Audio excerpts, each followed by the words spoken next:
chegar até o diagnóstico de fibromialgia não é uma tarefa fácil.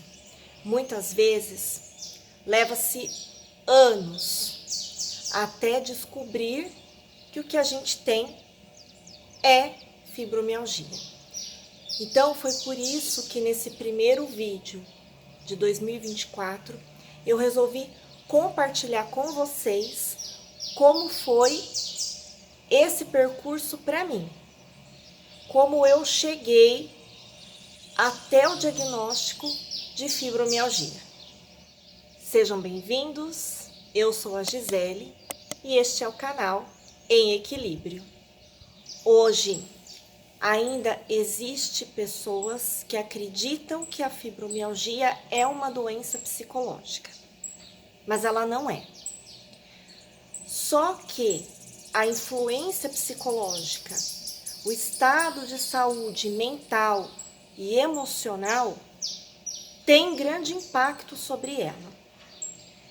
E durante toda a minha vida eu percebi isso fortemente, essa influência do lado psicológico sobre a fibromialgia.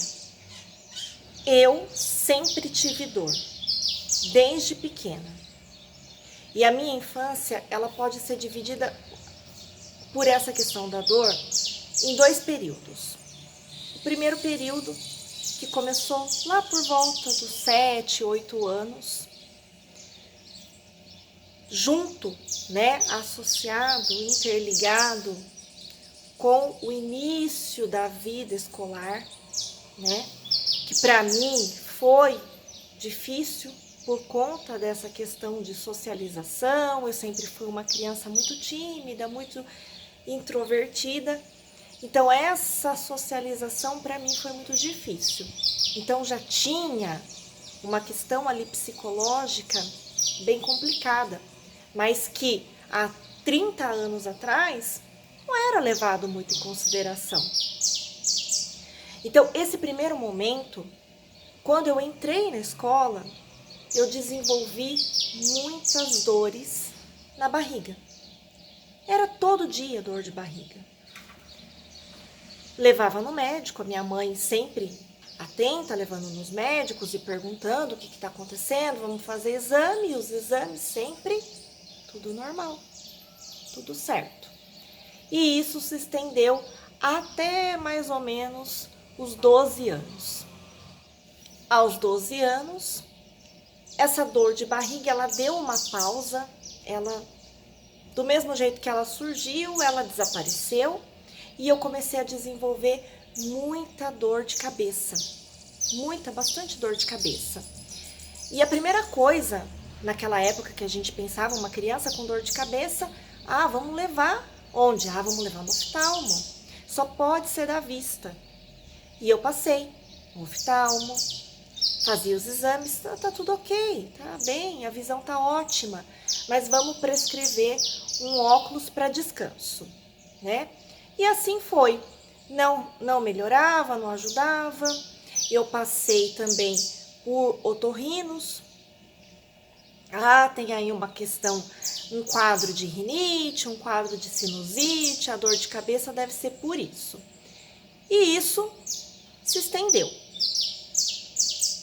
E mais ou menos nessa época eu desenvolvi dores nas pernas. E aí os médicos passavam em ortopedistas e os médicos sempre diziam que é aquela famosa dor do crescimento. Tinha também muita dor localizada no joelho. Fiz raio-x e o ortopedista disse para minha mãe na época que era o quê? Condromalácia patelar nos 2 joelhos. E por isso a dor. Então sempre ficava assim.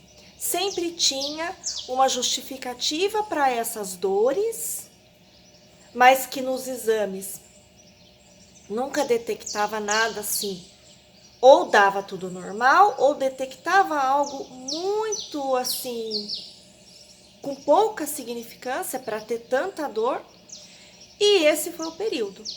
entre mais ou menos a infância e a adolescência, marcada dessa forma, com um pico de tudo isso quando eu tinha 14 anos. Nessa época eu precisei mudar de escola, então eu saí de uma escola pública, fui para uma escola particular, que ficava em outra cidade, então foi uma adaptação bastante difícil em todos os sentidos. Era escola diferente, material diferente, pessoas totalmente diferentes que eu... Então essa adaptação foi muito difícil. E aí, mais ou menos na metade do ano, eu fiquei muito doente. Eu desenvolvi uma gripe. Eu tinha quadros com muita dor. Dor no corpo, dor de cabeça, muita febre. E aí, em decorrência da gripe. Eu fiquei nesse ano fora da escola por mais de um mês. E quando começava a melhorar, ligavam da escola. A Gisele tá bem? Pode voltar para a escola? No outro dia, voltava. As dores com bastante intensidade e febre. E esse ano foi muito difícil, né? Hoje, já se reconhece, né, a existência da síndrome de fibromialgia juvenil. Mas naquela época, né, nem se sabia, nem a questão, o lado psicológico se levava em consideração. Imagina isso. Se eu não tinha fibromialgia antes dos 14 anos, a partir deste episódio de mudança de escola, de adaptação muito complicada, eu acredito fortemente que foi aí que eu desenvolvi a fibromialgia, porque ela pode ser desencadeada mediante a um estado de muito estresse, de uma situação bastante traumática, de um quadro infeccioso, né, mais acentuado, mais grave. Então, como esse episódio para mim marcou muito e foi muito difícil, essa transição de escola foi muito complicada, se não era antes, a partir daí passou a ser. E os anos foram passando e eu sempre naquela busca de tentar entender o que estava acontecendo, por que de tanta dor, e procurava um médico, e procurava outro, e fazia um exame, fazia outro, e sempre tudo normal, e as dores de cabeça sempre cada vez mais forte. Passei por neurologistas, e aí faz eletroencefalograma, dá tudo certo, e aí eles diagnosticaram com um quadro de enxaqueca, né? As dores no corpo foram aumentando, eu comecei a desenvolver bastante dor nessa região de trapézio, né, com bastante pontos de tensão, bastante dor, essa região aqui bastante dolorida, né? Comecei a desenvolver também bastante dor na região aqui da ATM, e aí foi. Em 2006, eu já fazia faculdade de fisioterapia e na matéria de fisioterapia aplicada à reumatologia, eu tive aula sobre fibromialgia. E isso me deu um estalo. Eu pensei, será que todas essas dores de todos esses anos, será que pode ser fibromialgia? E fiquei com aquilo na cabeça. Só que, gente, esse barulho é chácara, eu não sei que bicho que é. Mas eu não dei muita questão, não fiz muita questão disso, né? Que poderia ser fibromialgia. E esse ano de 2006 foi um ano bastante complicado, em que eu fiquei com o psicológico bastante abalado, eu estava muito... Foi um ano bem complicado, a gente teve muitas perdas, né, familiares, e foi difícil.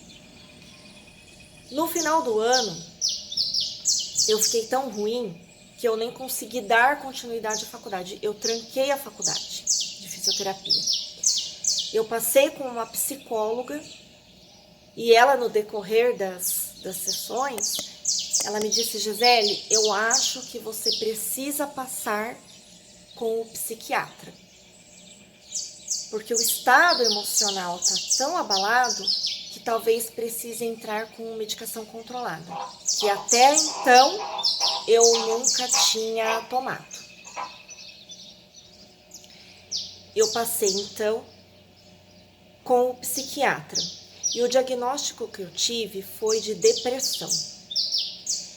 Gente, esse período foi extremamente complicado, porque era uma tentativa aqui, tentativa ali de medicações, e foi muito complicado porque tudo dava efeito colateral, né? E eu não conseguia controlar as dores, eu não conseguia controlar o estado emocional. E, somado a isso, ainda tinha o problema dos efeitos colaterais de todos os remédios. E foi muito difícil essa época. Eu passei em mais de um psiquiatra, acho que foram 2 ou 3 psiquiatras, sempre com esse mesmo padrão. É depressão. Eu até questionava, mas e as dores? E essas dores no corpo? E essa indisposição? Essa muita dor de cabeça? Pode ser fibromialgia? Não é. E isso foi, por um tempo, foi desse jeito. E eu nessa tentativa de me adequar e que os medicamentos, na esperança que os medicamentos resolvessem. Mas não resolveu. Eu passei com uma médica que tinha a especialidade de ela era neurologista e psiquiatra. Ela tinha as 2 especialidades. E ela me disse o seguinte: o seu diagnóstico não é depressão. Você não tem depressão. Você tem um quadro muito acentuado de transtorno de ansiedade generalizado. E eu questionei para ela. Eu falei: e as dores? Porque é isso que a gente sempre quer saber. E a dor? Por que de tanta dor? Pode ser fibromialgia? Ela disse: pode ser. Só que precisa investigar melhor. Tudo bem. Ela entrou com a medicação, na época foi a duloxetina. Foi dentre aquelas todas que eu já tinha tomado, a que menos efeito colateral me deu, né? Controlou as dores? Muito pouco, ajudou muito pouco, mas eu já conseguia enxergar um pouco ali que as coisas estavam clareando. Porque é muito difícil você ter uma coisa, você saber que você tem alguma coisa, mas não sabe o que é. Eu sempre falo aqui no canal, conhecimento, informação, a gente também se conhecer, o autoconhecimento, são peças importantíssimas para o sucesso de um tratamento, seja de qualquer doença que for. E da fibromialgia também é assim, né? Quanto mais você tem informação, mais você tenta lidar melhor com essa condição. E quando a gente não tem um diagnóstico, a gente não sabe o que a gente tem, fica difícil a gente tentar entender o que é e buscar informação. Eu tentei mais um pouco o tratamento com essa médica e aí eu pensei, bom, tá, então ela disse que pode ser e que precisa investigar, tudo bem, então vamos investigar. E aí eu fui passar com uma reumatologista. Eu passei então com a reumatologista, ela fez toda a anamnese, nós conversamos bastante, ela fez o exame físico, que é a palpação dos tender points, né, que são os pontos sensíveis à dor, que foi usado como critério de diagnóstico. Se você ainda não sabe muito bem como isso é, tem um vídeo aqui no canal onde eu explico sobre esses pontos. Se você ainda não assistiu esse vídeo, aconselho que depois você assista. Desses 18 pontos espalhados pelo corpo, se eu não me engano, eu tive dor em 12 ou 14 deles. E aí ela me pediu vários exames, né? Nós sabemos que não existe nenhum exame que comprove a fibromialgia, mas exames são solicitados pelo médico para que outras patologias detectadas nesses exames possam ser descartadas. Eu fiz então todos esses exames que ela me pediu, todos eles normais, nenhuma alteração, e ela então fechou o diagnóstico de fibromialgia, né? Ela me passou então, né, como medicação a venlafaxina, a pregabalina, o tramal, em caso de dor muito intensa, e a ciclobenzaprina, que é lá o muscular e Miosan para relaxamento muscular. Então esse foi o tratamento medicamentoso que eu recebi na época. Eu fiz esse tratamento por algum tempo. Resolveu? Não. A minha visão há 9 anos atrás sobre mim mesma, sobre a fibromialgia, sobre toda essa condição de dor crônica, era uma. Eu não tinha uma coisa que se chama autorresponsabilidade. Então, eu ficava naquela esperança de que o médico ia resolver, de que a medicação ia resolver. Mas eu não assumia o compromisso com essa condição que eu tenho. Então, eu não me importava com a alimentação, eu não prestava atenção na qualidade do meu sono, eu não praticava atividade física, eu não me comprometia com isso. Apesar de ser fisioterapeuta, mas, né, em casa de ferreiro o espeto sempre é de pau mesmo.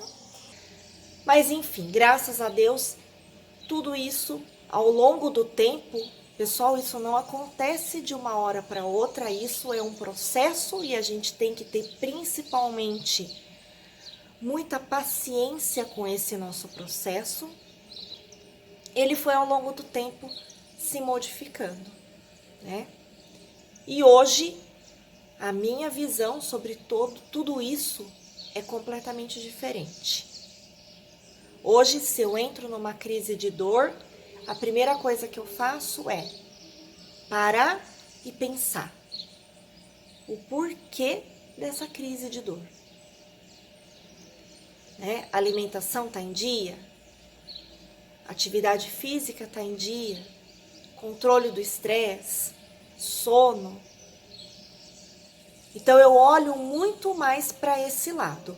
Hoje eu já não tomo, eu não tomo já há quase 5 anos medicação controlada.